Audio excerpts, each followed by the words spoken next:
All right, let's talk about something that does the impossible in today's political world. It actually brings people from the left and the right together. It's an issue that is quietly shaping our entire economy.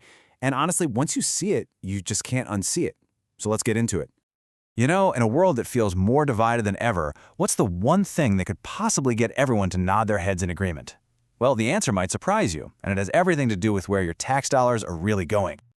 So what in the world could make a progressive commentator like Robert Reich and a libertarian like John Stossel find common ground? The answer is a system that some people have called socialism for the rich. Yep, we are talking about corporate welfare. So here's our game plan. First, we'll look at that surprising agreement. Then, we're going to define exactly what corporate welfare even is. After that, we'll stack up its big promises against its real-world track record, zoom in on one small farm's incredible fight, and finally, we'll tackle the massive $181 billion question, why does the system keep going? It is so rare to find this kind of consensus in politics, but believe it or not, hating on corporate welfare is one of those unique spots. And the really fascinating part is that while both sides often land on the same conclusion that this is a bad thing, they get there for completely different reasons. So from the left, the anger is usually aimed at big corporations for, grabbing public money without actually helping the public. But from the right, the criticism is pointed at the government for messing with the free market and trying to pick winners and losers. We saw this whole thing explode after the 2008 financial crisis, right? The bank bailouts sparked huge backlash from both Occupy Wall Street and the Tea Party. Totally different groups, same target. Okay, so to really get our heads around this debate, we need a clear definition. What exactly is corporate welfare? And, how long has this been going on? To put it simply, corporate welfare is when the government gives financial help to businesses. Now, the term itself was made popular way back in 1956 by consumer advocate Ralph Nader, but it's not just about handing out big checks. Oh no, it's a much, much broader system of support.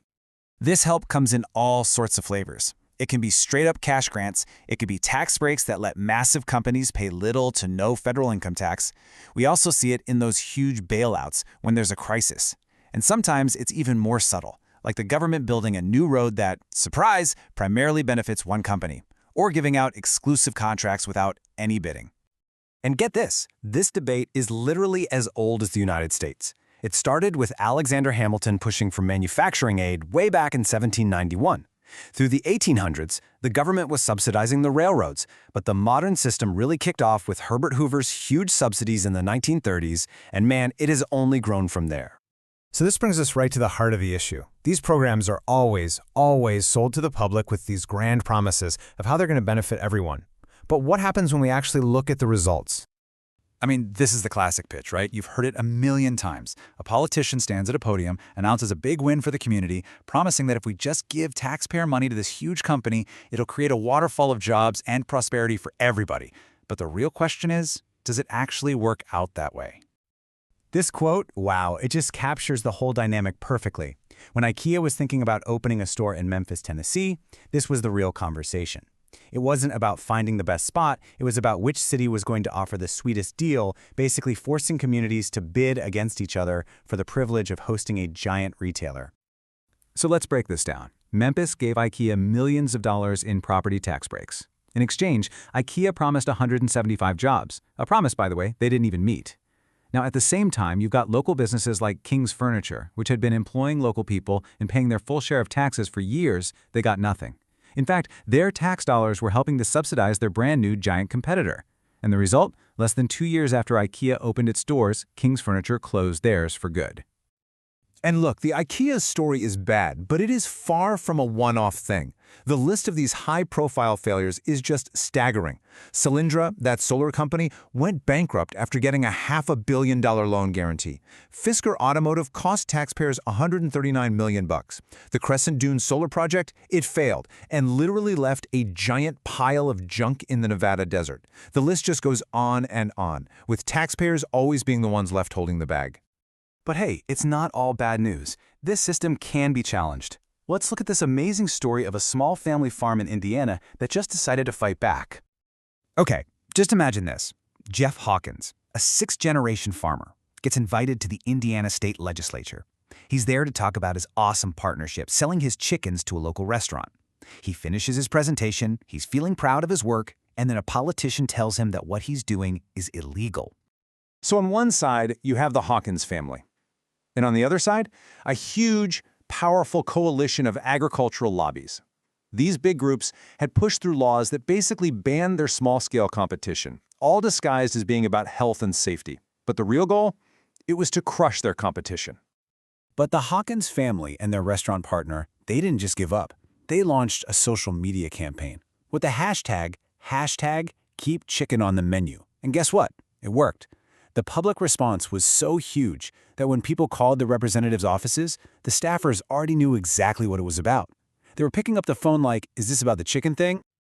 Now this is what the power of public pressure looks like. In a really rare happy ending, the politicians had to take another look and a whole new bill was drafted that allowed small farms like the Hawkins to do business. It's a small victory, sure, but it's such a powerful reminder that change is actually possible. So we've seen the problems, we've seen the failures, and we've even seen a small victory. And that brings us to the final, and let's be honest, the biggest question of all.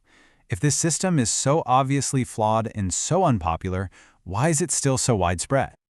First, let's just try to wrap our heads around the scale here. A study from the Cato Institute estimates the federal government spends around $18.1 billion a year on corporate welfare.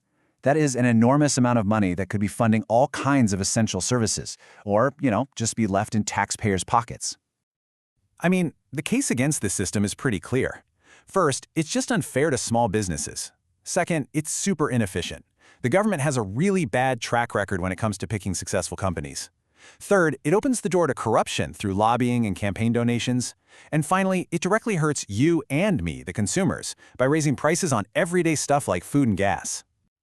So what can actually be done? Well, commentator Robert Reich has a 4-step plan. First, make any subsidy totally conditional on clear, enforceable public benefits. Second, ban companies from using that money for stock buybacks, when they use cash to buy their own shares to pump up the stock price for executives.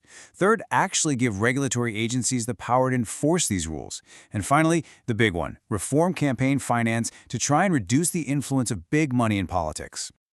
And that really just leaves us with this final thought. We've seen that people on the left and the right really don't like this system, even if it's for different reasons. We've seen how it so often fails to deliver on its promises and how it crushes small businesses. So the question we're left with is this. If a system that benefits a powerful few at the expense of pretty much everyone else is so unpopular, what does the fact that it's so hard to change tell us about where the power really lies?